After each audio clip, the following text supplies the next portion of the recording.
Eh, Muy buenos días a todos los que nos están viendo a través de Flaxo Radio. En esta sexta edición del programa Onda Histórica, conversaremos sobre historia medioambiental con el profesor Nicolás Cubi. Bienvenidos. ¿Qué tal, Nicolás? ¿Cómo te encuentras hoy? Hola, Juan Antonio. Muy bien. Un saludo muy cordial para los oyentes de Flaxo Radio. Un gusto estar aquí nuevamente. Gracias, Nicolás. Para quienes no conocen a Nicolás, él es profesor del Departamento de Antropología, Historia y Humanidades de Flaxo, Ecuador. Es doctor en Historia de la Ciencia por la Universidad Autónoma de Barcelona. Además, realizó una maestría en Comunicación Científica y el pregrado en Biología. Sus intereses se centran en historia medioambiental de los Andes, historia del pensamiento evolucionista, la divulgación y la museografía de la historia de la ciencia, entre otros temas más. Es un profesor que abarca muchos temas de historia de la ciencia y el medio ambiente.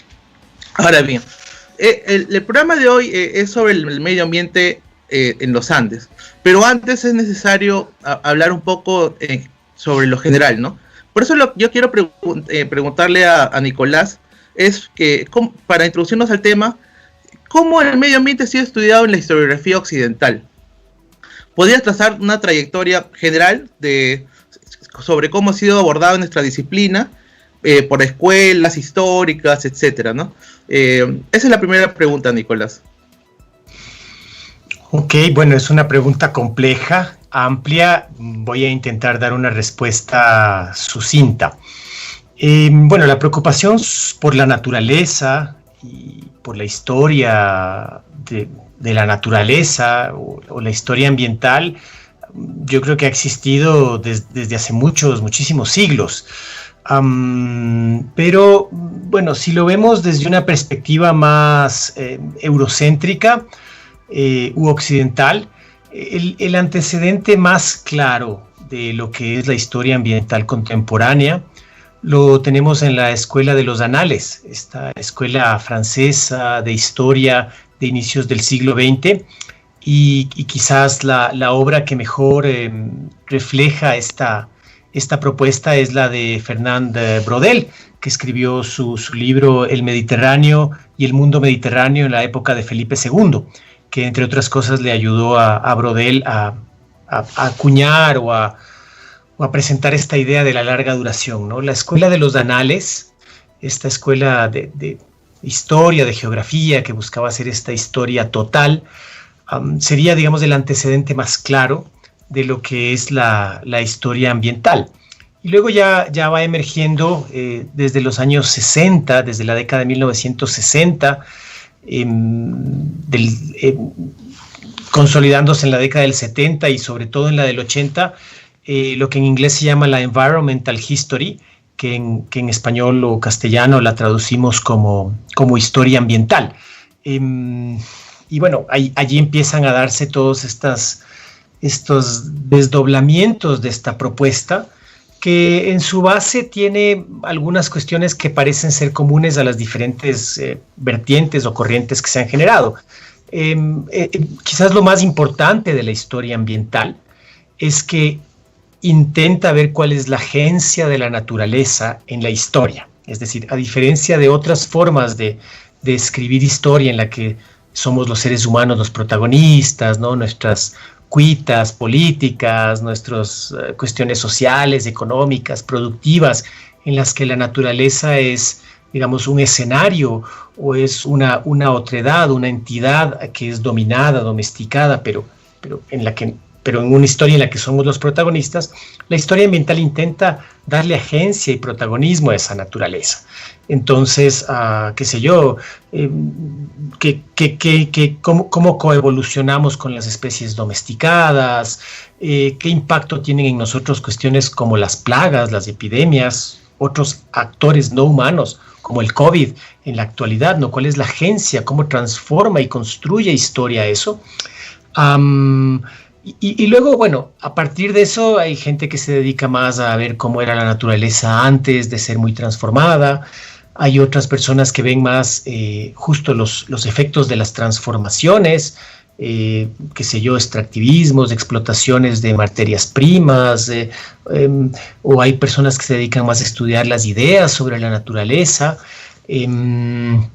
Hay una escuela, yo no sé si es una escuela totalmente consolidada, pero en América Latina se busca investigar mucho cómo eso está asociado también con reclamos políticos, luchas políticas ante las desigualdades o ante las inequidades, muy asociado con la ecología política. Entonces, bueno, de modo general, esos serían como los principales antecedentes de lo que es hoy la historia ambiental. Profesor, y en los Andes, ¿cómo la historia medioambiental ha tratado ciertos temas? ¿Cuáles son los temas predilectos para tratar en la historia medioambiental en los Andes? Esa es la segunda pregunta. Ok, bueno, hay una cosa que es importante decir también, que es que hay muchos trabajos que se han hecho desde la historia, desde la geografía, desde la antropología, que no llevan el nombre o la etiqueta de historia ambiental, pero que los historiadores ambientales los recogemos como historia ambiental, ¿no? Que decimos, ok, esas miradas de esas relaciones ser humano, naturaleza, actores humanos, no humanos, que emerge de esas relaciones, la han tenido, por supuesto, muchos otros investigadores en el pasado. Entonces, si lo vemos desde ese punto de vista, todos los trabajos del tipo de John Murray, por ejemplo, ¿no? Sobre la microverticalidad en los imperios andinos, pueden ser recogidos por la historia ambiental, ¿no? Muchos trabajos que se han hecho desde la geografía, desde la antropología, casi todos relacionados con cuestiones de pueblos indígenas, ¿no? Y esas relaciones de mucha más larga duración entre seres humanos y naturaleza. Ahora bien, pensando solo en lo que se ha hecho desde historia ambiental como tal, ¿no? Puesto ahora sí la etiqueta, hay un desbalance geográfico, regional muy grande. Los estudios de historia ambiental han tenido un proceso de institucionalización más fuerte en lugares como Colombia, y de ahí saltamos de Ecuador, Bolivia, Perú, y pasamos un poco más a Chile, un poco más a Argentina, ¿no? Si estamos hablando de toda la cordillera de los Andes.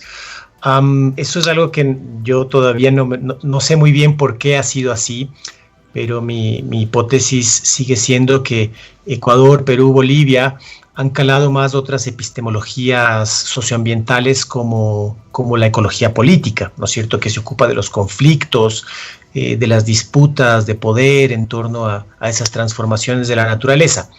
Dicho eso, temas que se trabajan mucho son los temas de agua, ¿no? El agua ha sido un componente que ha llamado mucho la atención, y el agua tanto en las zonas rurales como en las zonas urbanas, los procesos de apropiación, los procesos de contaminación del agua.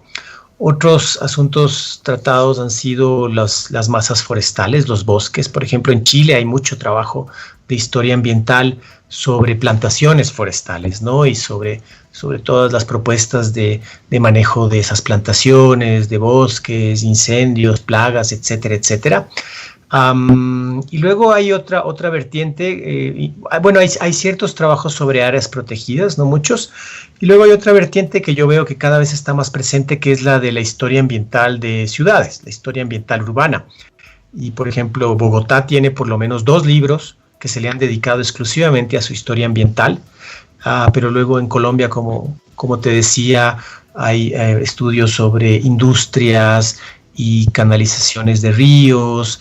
En Bogotá mismo, todo lo que han sido las transformaciones de las cuencas, ¿no?, en estas ciudades andinas, sea para soterrar los ríos, para canalizarlos, para transformarlos. Entonces, si se quiere, esas han sido como las miradas más, digamos, las que uno encuentra más en la literatura, ¿no? En esas más al norte y al sur de los Andes. Pero luego hay muchísimos trabajos puntuales. Yo mismo, por ejemplo, hice un trabajo sobre un conservacionista, sobre ideas de la naturaleza, el conservacionista, un geobotánico, Misael Acosta Solís, en Ecuador, que comenzó a introducir estas ideas hacia la década de 1930. Entonces podemos encontrar también muchos temas puntuales en todos los Andes, ¿no? Claro. Usted ha hablado de la interdisciplinaridad, o sea, porque ha hablado de que son trabajos de otras disciplinas. Usted como biólogo, historiador, ¿podría reflexionar un poco sobre este aspecto en la historia medioambiental, de la interdisciplinaridad?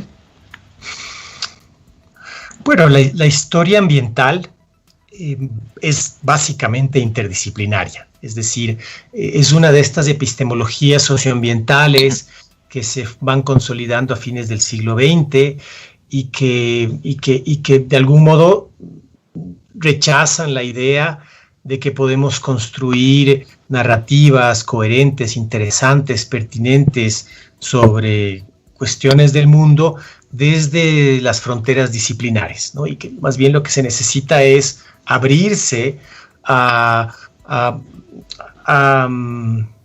diálogo entre teorías que vienen de esos bastiones disciplinares, a métodos y metodologías que vienen de esos bastiones disciplinares, y por eso en la historia ambiental uno encuentra que hay biólogos, ecólogos que colaboran con información sobre la naturaleza, sobre las estructuras, funciones, patrones, procesos, historiadores que luego buscan en las fuentes textuales sobre cómo fueron las relaciones de las personas con esa naturaleza.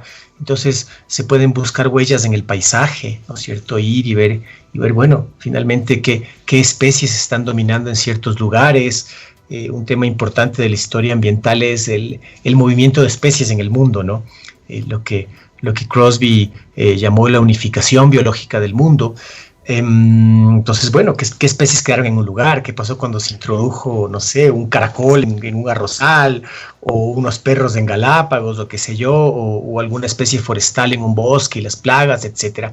Entonces, ese tipo de informaciones tienen necesariamente desde la ecología, desde la biología, desde la química, desde la ingeniería forestal, la agroecología o la agronomía, en fin, todas estas otras ciencias o formas de conocimiento más positivistas son las que nos pueden dar datos sobre esos actores no humanos.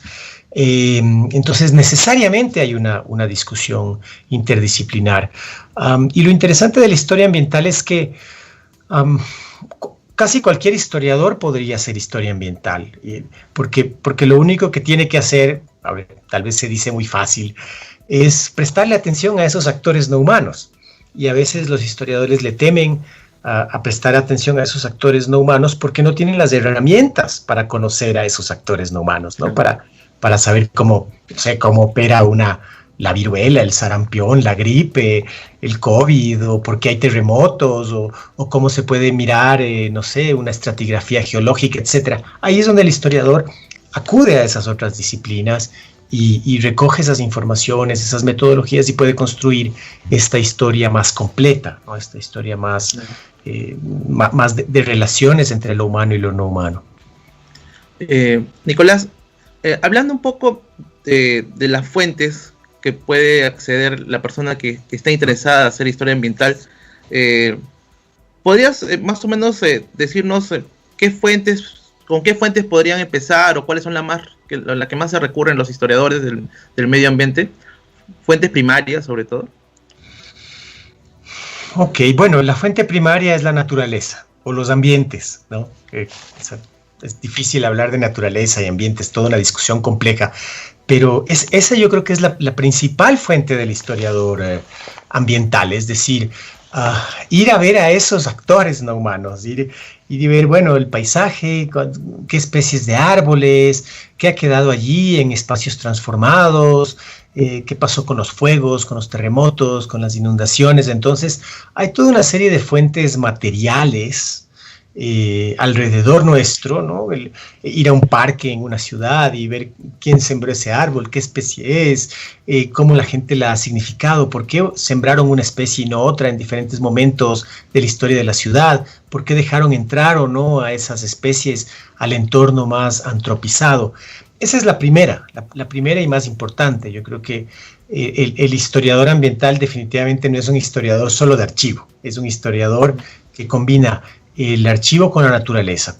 Entonces, primero salir y ver, y tocar, y oler, y sentir, y buscar fotografías antiguas y mapas antiguos que nos den cuenta de ese paisaje, de esa materialidad.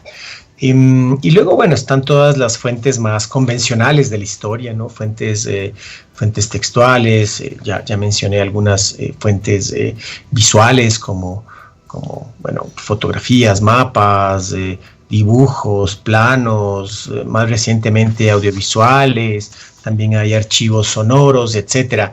Y una vez más, no son fuentes diferentes de las fuentes que usamos normalmente los historiadores, sino que es el enfoque que le damos a esas fuentes. Es cuando decimos, ok, yo en esas fuentes voy a buscar no solo la agencia humana, sino que voy a buscar la agencia de lo no humano también. Voy a buscar dónde están mencionados los animales, dónde están mencionadas las plantas, dónde está mencionada esa naturaleza que a veces puede ser amenazante, ¿no? Entre comillas, cuando hay tsunamis o terremotos o erupciones volcánicas. Voy a buscarla, voy a extraerla de esas fuentes. Entonces no hay mucha diferencia con las otras fuentes. Es el enfoque que le damos, ¿no? Es cómo nos acercamos a ellas. Nicolás, algo que siempre recalcas en los cursos es el tema de la difusión y la divulgación de la historia de la ciencia. En este caso, ¿cómo podríamos hacer más pública la historia medioambiental? ¿Qué necesitamos hacer los historiadores o divulgadores de la ciencia para que esto se lleve a cabo, ¿no? Bueno, hacer pública la historia ambiental, eso se le puede hacer desde las mismas formas que hacemos pública cualquier tipo de historia o cualquier tipo de conocimiento. Yo creo que quizás es una cuestión muy personal del historiador, ¿no? De quererse desprender de esos marcos rígidos a veces que nos impone la academia, un tipo de lenguaje más complejo, o ciertos formatos como libros especializados o artículos científicos que están muy bien, que nos encanta hacerlos, que debemos hacerlos, porque es para mantener discusiones más complejas que nos lleven a interpretaciones interesantes. Pero, digamos, como historiadores también a ratos tenemos que decir, ok, hay cosas que no las puedo decir del mismo modo que lo digo en esos textos académicos, porque no me van a entender y el lector va a llegar a la segunda línea y me va a abandonar, o va a llegar a la segunda frase que doy en el audiovisual y me va a abandonar, me va a dejar y va a buscar un contenido un poco más digerible.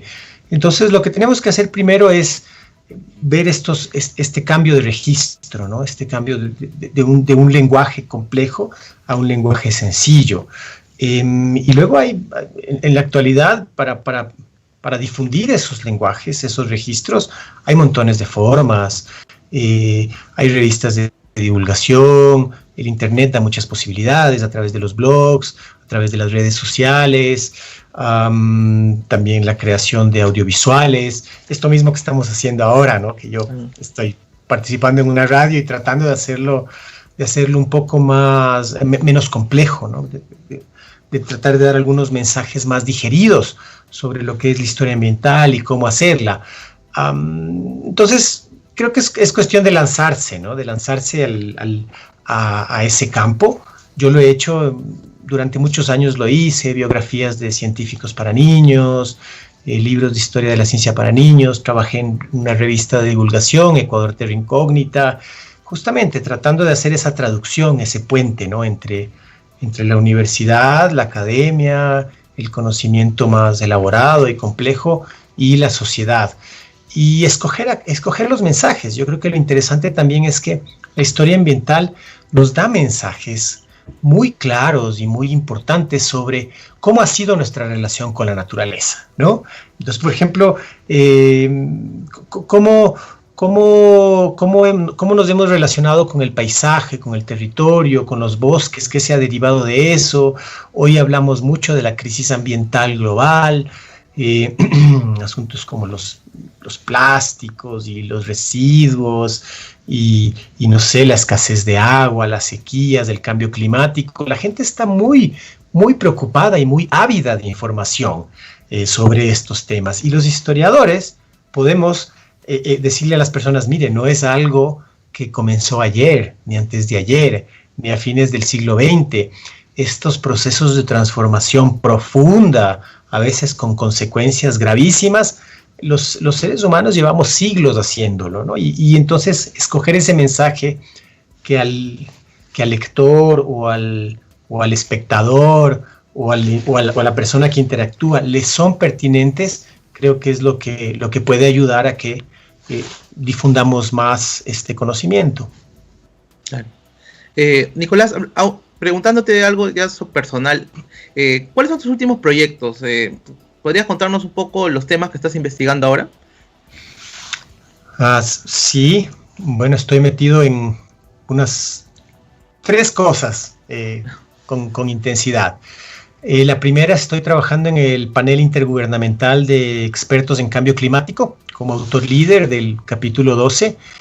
Cada 6, 7, 8 años el IPCC hace estos informes de cambio climático para actualizarnos y decirnos, bueno, en qué está el conocimiento, ¿no? ¿Qué sabemos sobre el cambio climático? Y es muy interesante que el IPCC ha comenzado también en este marco de interdisciplinariedad a incorporar no solo científicos de las cuestiones biogeofísicas, sino también historiadores, cientistas sociales, psicólogos, etcétera, para mostrarnos que el cambio climático no solo es un asunto biogeofísico, sino que es un asunto socioambiental. Ese es el primer proyecto y entonces estamos redactando este gran informe. Somos, en realidad, de todo el gran informe somos como 900 personas. El segundo proyecto en el que estoy es un proyecto muy lindo también, se llama el Panel Científico de la Amazonía, que es una suerte, un proyecto parecido al IPCC, pero más pequeño, con más científicos, sobre todo de los países amazónicos, que estamos tratando de escribir un gran informe sobre cómo está la Amazonía, cómo ha sido históricamente la Amazonía, qué transformaciones, qué procesos y sobre todo qué está pasando ahora. Y tiene una diferencia en relación con el IPCC y es que también vamos a hacer propuestas de política.